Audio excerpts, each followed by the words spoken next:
আফ্রিকার এক কৃষক সুখী ও পরিতৃপ্ত জীবন নির্বাহ করত। সে সুখী কারণ তার যা ছিল তাতেই ছিল সন্তুষ্ট। আবার সে সন্তুষ্ট ছিল বলেই সুখী ছিল।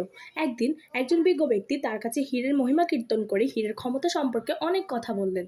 তিনি জানালেন, তোমার যদি বুড়ো আঙুলের আকারে একটি হীরে থাকে তবে তুমি একটা শহরের মালিক হতে পারবে, আর হাতের মুঠির আকারে একটি হীরে থাকে তবে সম্ভবত একটা দেশের মালিক হতে পারবে। এই বলে বিজ্ঞ ব্যক্তিটি চলে গেলেন, কিন্তু সেই রাতে কৃষক আর ঘুমোতে পারল না। তার মনে সুখ ছিল না, কারণ হীরার অভাবে সে অতৃপ্তিবোধে পীড়িত। অতৃপ্ত বলেই সে অসুখী। পরদিন থেকে কৃষক তার খামার বাড়ি বিক্রি করার জন্য তোড়জোড় শুরু করে দিল। শেষ পর্যন্ত সমস্ত বাড়ি বিক্রি করে তার পরিবারকে একটি নিরাপদ জায়গায় রেখে সে বেরিয়ে পড়ল হীরের খোঁজ করতে। সারা আফ্রিকা সন্ধান করে কোথাও হীরে পেল না। সারা ইউরোপ খুঁজেও কোথাও সে হীরে পেল না। যখন স্পেনে পৌঁছলো তখন শারীরিক, মানসিক, এমনকি অর্থনৈতিক দিক থেকে সে সম্পূর্ণ বিধ্বস্ত। চরম হতাশাগ্রস্ত হয়ে অবশেষে একদিন সে বার্সেলোনা নদীতে ঝাঁপ দিয়ে আত্মহত্যা করলো।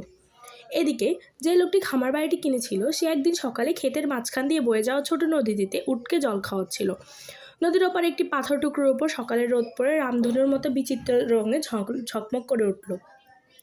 বসার ঘরে টেবিলের উপর পাথরটি বেশ ভালো দেখাবে বলে মনে করে লোকটি পাথরটি কুড়িয়ে নিয়ে বাড়ি ফিরল। সেদিন বিকেলে সেই বিজ্ঞ ব্যক্তিটি বাড়িতে এসে টেবিলের উপর ঝকমকে পাথরটি রেখে জিজ্ঞাসা করলেন, হাফিজ কি ফিরে এসেছে?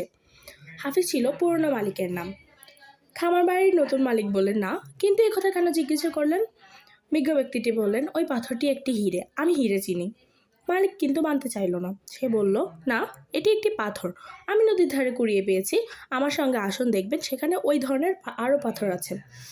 তারা দুজনে কিছু পাথর কুড়িয়ে পরীক্ষার জন্য জহুরির কাছে পাঠালো। পাথরগুলি হীরেই। দেখা গেল সমস্ত ক্ষেত্রটিতেই একের পর এক জুড়ে অজস্র হীরে ছড়ানো রয়েছে।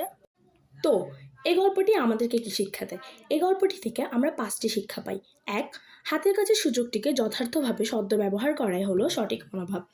একের পর এক বিস্তৃত হীরে ভরা ক্ষেতটি ছিল হাতের কাছে সুযোগ। সোনার হরিণের সন্ধানে না ছুটে সঠিক দৃষ্টিভঙ্গি নিয়ে প্রাপ্ত সুযোগের সদ্ব্যবহার করাই উচিত।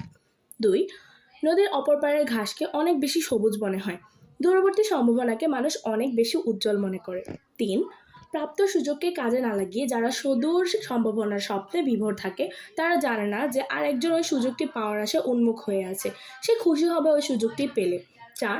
সুযোগ সম্ভাবনার বোঝার ক্ষমতা যাদের নেই তারা সুযোগ এসে যখন দরজায় কড়া নাড়ে তখন আওয়াজ হচ্ছে বলে বিরক্ত হয়। 5.